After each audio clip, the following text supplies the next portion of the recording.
Hey everybody, I'm Trubiak and welcome to Cece's Vinyl Closet!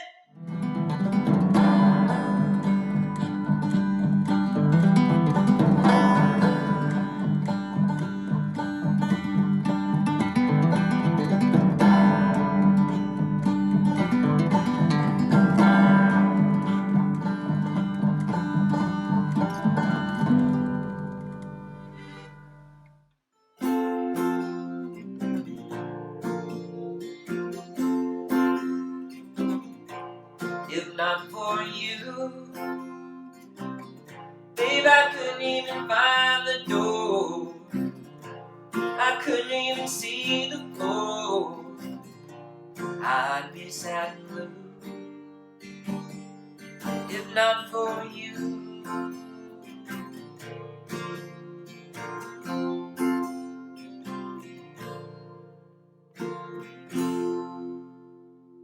Hey everybody. Wow, we're finally here. Episode 11 of Cece's Vinyl Closet and Chapter 11 of the Honky Tonk Angel Bible, which is finally on to Volume 2.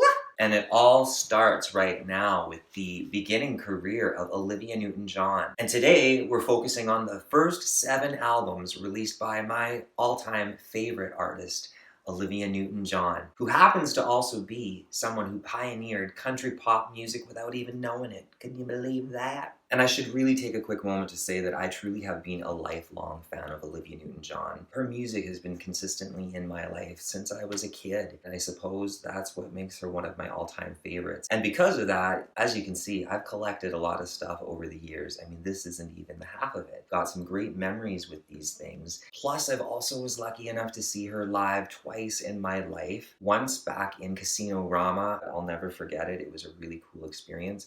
Even better than that was getting to see her more recently in Las Vegas with a good friend of mine who was able to hook us up with tickets where we were front row seeing Olivia Newton-John at the Flamingo Hotel in Vegas. And plus, I got to meet her backstage afterwards at a meet and greet. It was one of the most surreal experiences of my life. I really hold a lot of good memories with Olivia Newton-John's music. And no, seriously, all of the hopelessly devoted stuff aside, the reason why I'm really excited about these next 3 episodes is because I'm looking at this as an opportunity for people to revisit the amazing music of Olivia Newton-John, who I do believe has been appreciated in a certain way, particularly because of the success of Grease. But I've often found when I look back on a lot of these articles, and even just from my own memory of how people talk about Olivia Newton-John in general, she is largely dismissed. Even her music and her career has been treated like rather condescendingly, if I'm gonna be honest. And that's always kind of burned my biscuits because it completely just kind of dismisses the musicianship, the production, the history behind a lot of this music. In particular, I love the country pop music of these early stages, so I want to share that with you guys, even if I have to spoon feed it to you. Because here's the thing, she has decades worth of music and is honestly one of the hardest working singer and actresses of the 1970s. Where do we see any sort of appreciation of this? Where? Nowhere. Except here at Cece's Vinyl Closet. Dame Olivia Newton-John was born on September 26, 1948 in Cambridge, United Kingdom, and was raised from the age of 5 in Melbourne, Australia. Olivia is a singer, songwriter, an actress, a writer, an entrepreneur, and an activist. She is a 4-time Grammy Award winner and has sold an estimated 120 million records worldwide. In 1974, Olivia made a move to the United States, and in 1978, she starred in Grease, one of the most successful movie soundtracks in history. Olivia is also a longtime activist for environmental issues, animal rights, cancer research, wellness, and recovery. So to reiterate, today's episode in particular is going to focus on the first 7 albums that Olivia released between 1970 and 1974. And I'm really grateful I have all of these albums, along with a couple of special singles and other treats for you guys here. It's been really fun to look back at this music, so let's just get right into all of it. So here's the thing, to completely gloss over the early work of Olivia Newton-John does a great disservice to her. and the music, okay? I know a lot of people out there really understand that she was a big part of Grease. But people need to recognize she was working hard in the business way long before that. So here are 3 interesting little tidbits that you should all know about Olivia Newton-John. 1. She was performing on several Australian television shows when she was just as young as 15 years old. And she had a bit part in a movie called Funny Things Happen Down Under. 15 years old and already working in the business? That reminds me a little bit of Dolly Parton. Take note. Number 2, a talent contest hosted by Johnny O'Keefe offered Olivia the prize of a trip to England, which she took up in 1965. Her first introduction to making records was a one-off single with Decca Records called Till You Say You'll Be Mine. Now, I could not find this record or the single on vinyl, so it eludes me to this day. Here's where things really start revving up for Olivia Newton-John's early career. In 1969, she was recruited by American producer Don Kirshner of James Bond fame to join a music group called Tomorrow. Yes, this was a manufactured group a la the Monkees. In fact, that's what it was supposed to be, was the answer to the Monkees. This was the creation of a science fiction musical film and soundtrack. Both the film and the soundtrack came out in 1970, and neither succeeded. The failure of this project to launch caused the group to disband. Wow, okay, Tomorrow. What do I really want to say about this? First of all, I completely get that it's a bomb. In fact, it's a kind of a cult classic now from what I understand. I took the time to find this movie on YouTube, so it's out there if people really want to find it. And I thought it was really cool. I know that as much of a flop as it is, when you watch this and when you listen to this music, first of all, it's not country music at all. This is pure pop music. This stuff is kind of like a throwback to the Partridge Family, to the Brady Bunch. There's something really wholesome about this. And this gaggle of 4 people that star in it, that are the band Tomorrow, are really kind of cool in their own way. And I had a good time. I watched this a couple times while I was doing my artwork. So I kind of want to take a quick moment to really pay tribute to Tomorrow, as unsuccessful as it was. So it starred Ben Thomas, Vic Cooper, Carl Chambers, and Olivia Newton-John. This album is really quite a gem. It's kind of groovy. And none of my other Honky Tonk Angels can I really say have a 60s kind of grooviness to them, except Olivia Newton-John. Well, I would highly recommend people check this out. I've picked a song from it called Going Back from the soundtrack to go on my playlist, the Honky Tonk Angel playlist. It's the introduction to Olivia Newton-John. Do you remember when we had such fun, playing all those happy games in the sun? Well, everything was rosy way back then. Oh, come on, let's make it happen again. I wanna go back to those sweet and gentle days, going back. Okay, so in the end, what I really want to say is, true fans of Olivia Newton-John, I'm sure you're familiar with this flick and this soundtrack. People who aren't, check it out. It's fun, it's groovy, it makes for some really good music. It's good vibes, I'm telling you. Check it out. Now, Tomorrow may have been a flop, but Olivia Newton-John was then invited to become Cliff Richard's resident singer on his show, It's Cliff Richard. Which brings me to another really cool special highlight of this chapter, opening up Olivia Newton-John's career. I've always remembered Olivia Newton-John singing Suddenly on the Xanadu soundtrack. Maybe a lot of you are familiar with that. Suddenly, the wheels are in motion, and I'm ready to sail any ocean. Well, the fella that she sang that with was Cliff Richard. But who would have known? I mean, maybe a lot of people did. I really didn't. Who would have known her connection to Cliff Richard and who Cliff Richard really was? This guy was a big deal. So when I took some time out in researching this music and Olivia Newton-John's past history, I found some cool old clips on YouTube of her on his programs. I even found some singles that they did together that I think are really cool, and I want to make sure that I give a special nod to Cliff Richard. He really did kind of help Olivia Newton-John get her foot in the door. Not, I guess, a lot unlike Porter Wagner, although Olivia and Cliff Richard never really went on to produce duet albums the way that Porter and Dolly did, which I think is a crying shame. What a missed opportunity that Cliff Richard and Olivia Newton-John didn't do more duet albums in those early 1970s. That could have been some sweet stuff, especially if it was produced by other fellow members of the Shadows, which is something else I want to get into. But before I really get ahead of myself, I want to say thank goodness for eBay and for YouTube, because together they've helped connect me to some more music by Cliff Richard, who has an absolutely stunning voice. In fact, I've included on my Honky Tonk Angel playlist a song that Olivia Newton-John fans might be familiar with called Silvery Rain, which came off of her 1981 album Physical.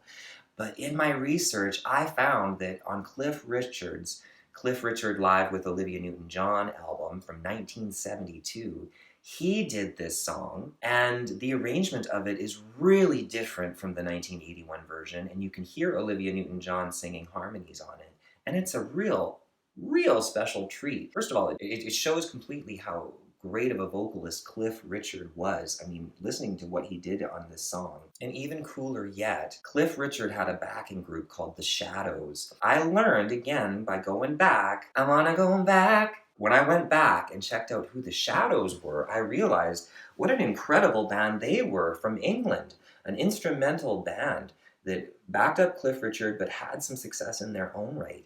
And several different members of the Shadows have individually played parts in Olivia Newton-John's career, and I am super excited to share this stuff with you. Let's do this! First of all, do any of you remember the band, The Shadows? Leave a comment for me if you do. First up, guitarist, singer-songwriter, and producer Bruce Welch was also Olivia's boyfriend and fiancé for a period of time, and he co-produced some of my very favorite Olivia Newton-John music. He co-produced with John Ferrer. I can't gloss over Bruce Welch. When I really think about these records, these early records of Olivia Newton-John, the production and the arrangements and the compositions, they get way overlooked. And Bruce Welch, I have to give a special nod out to you. Thank you so much for the blend of beautiful music that you've added to these records. You were great in the Shadows. You were a great producer. I love you, Bruce Welch.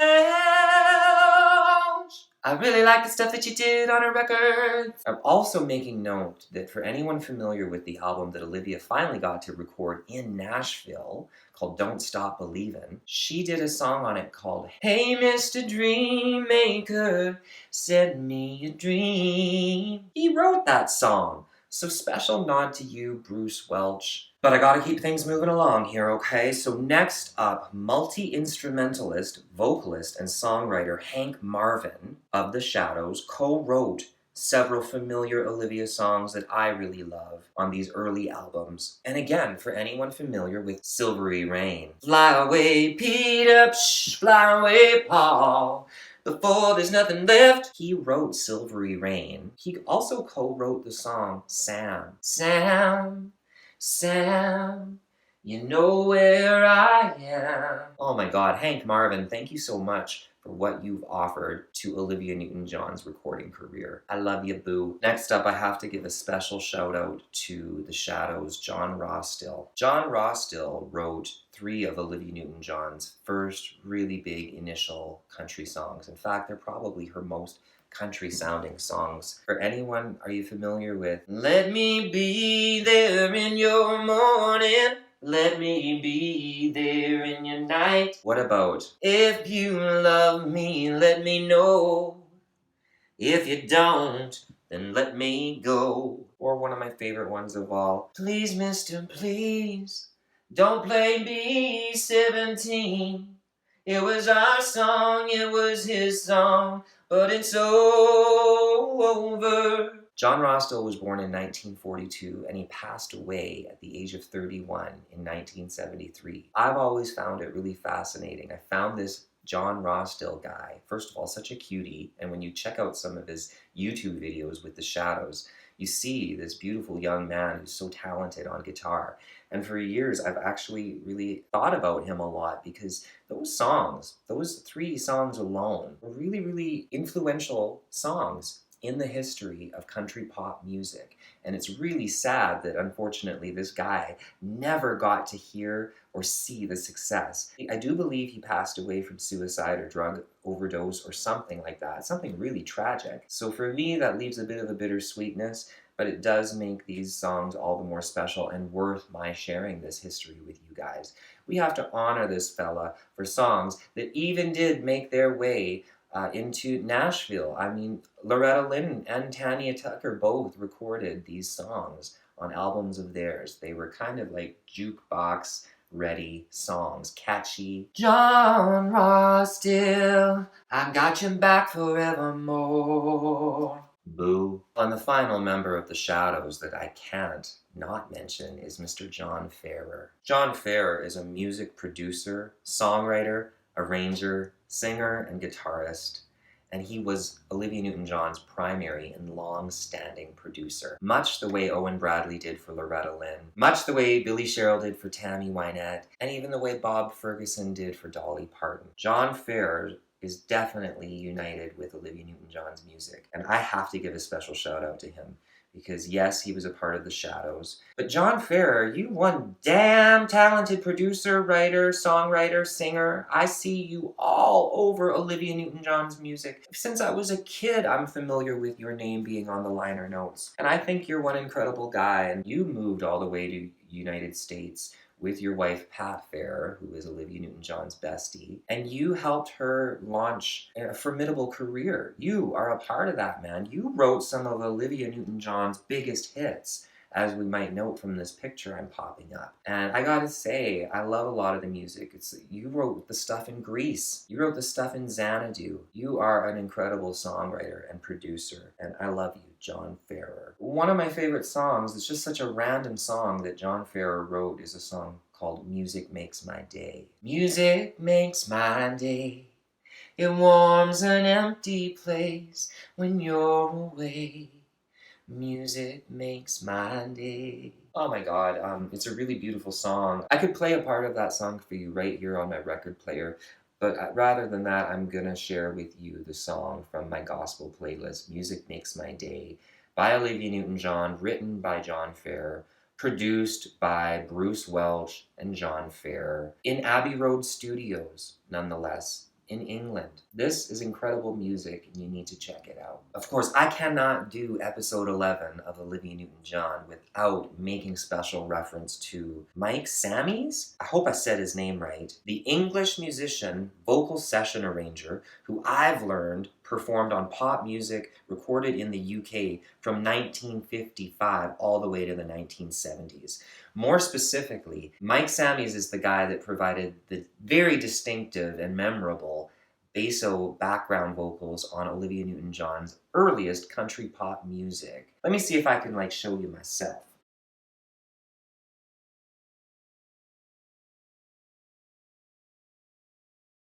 All I ask you is let me be there. Oh, let me be there. Mike Sammies, I mean, what was happening there is, even according to Olivia Newton-John from her book, Don't Stop Believin', which is another one of my Bibles, is that how that music, that country pop sound was coming out of these fellows, these Brits and Aussies, was they had an appreciation for country music. And so they would mess around in the recording studios, and it was Bruce Welch who decided that those songs could use the basso background vocals. So they brought in Mike Sammies and his entourage, and they are the people that spiced up those recordings. I've heard this voice on a lot of other Olivia songs, so it was really important for me to give you a shout out in this. Thank you so much, Mike Sammies. Oh, the Ohio.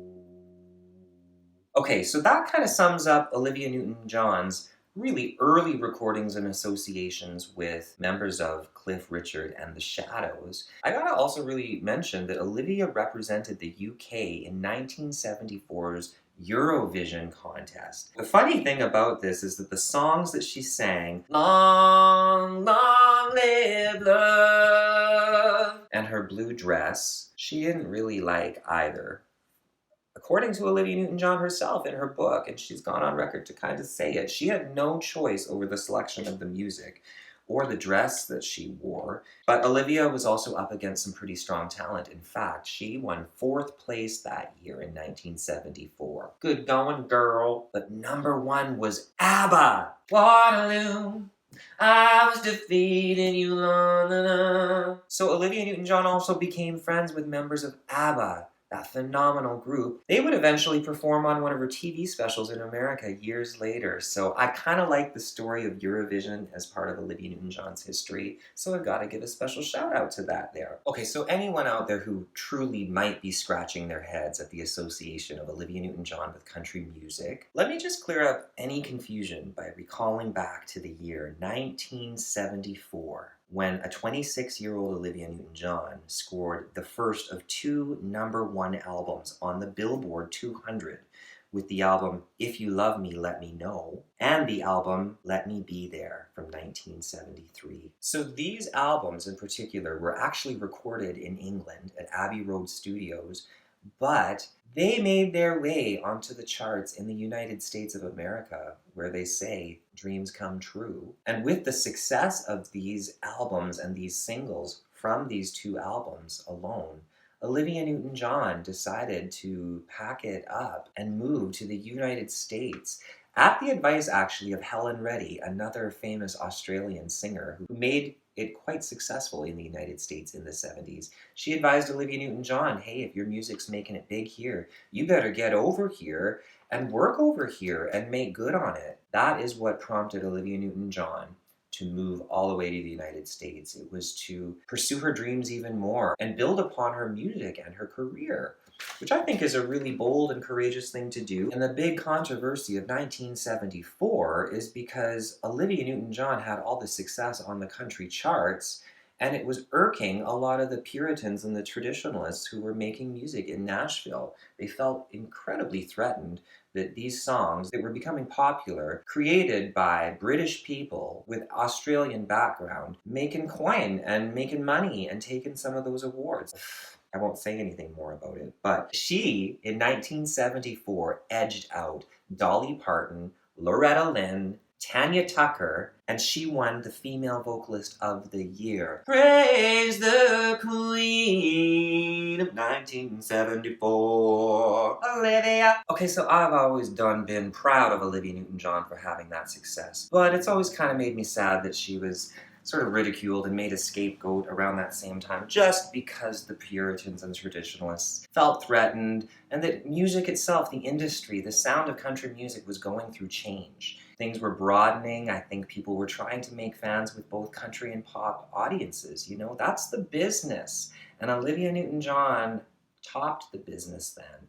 In fact, I was wanting to share this for a while now. In Loretta Lynn's book, she makes mention of this very thing.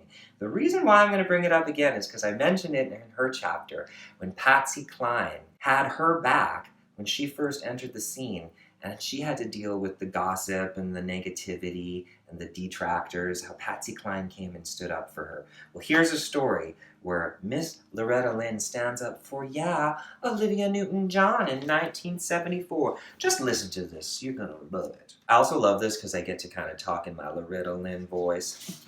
I knew it wasn't going to be easy for me to win in 1974 because my own record company, MCA, it changed its name from Decca, had 2 women up for the same awards, myself and Olivia Newton-John. She's an English girl who grew up in Australia and never appeared in Nashville.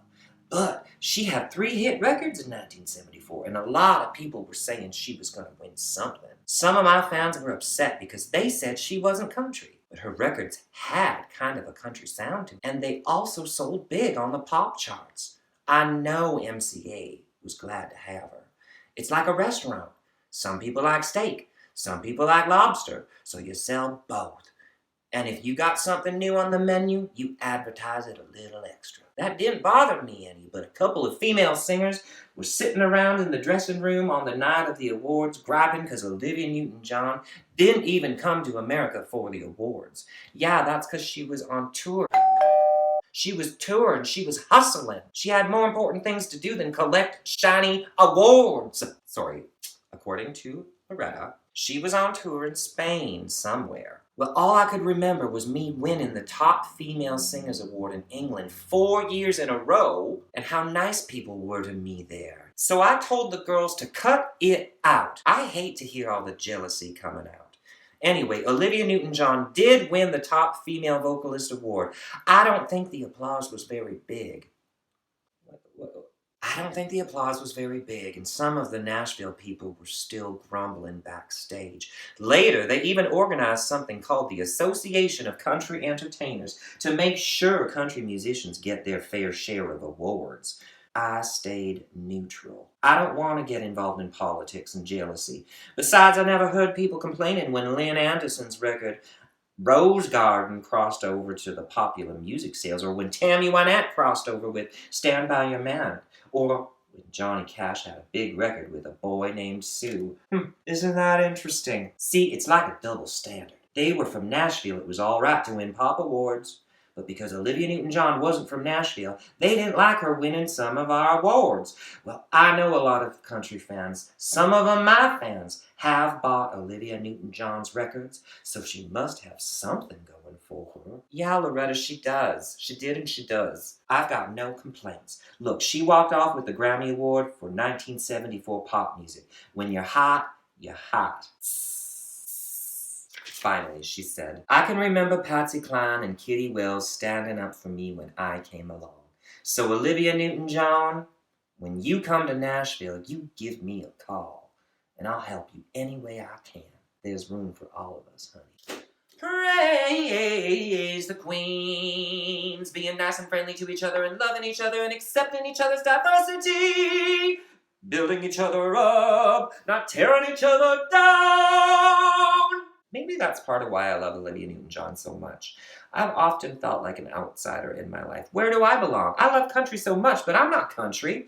I'm nothing. I'm from up north in the Nowheresville. But what I always liked about that woman is that she had the courage to pursue her career. She did that. Olivia Newton-John is kind of country outlaw, if you ask me. She was alone. She was alone, people, making music, touring, working, making records. Where was her tribe? That's what I want to know. Where was her tribe? It was the fans. Because the fans love you, Olivia Newton-John. I certainly do.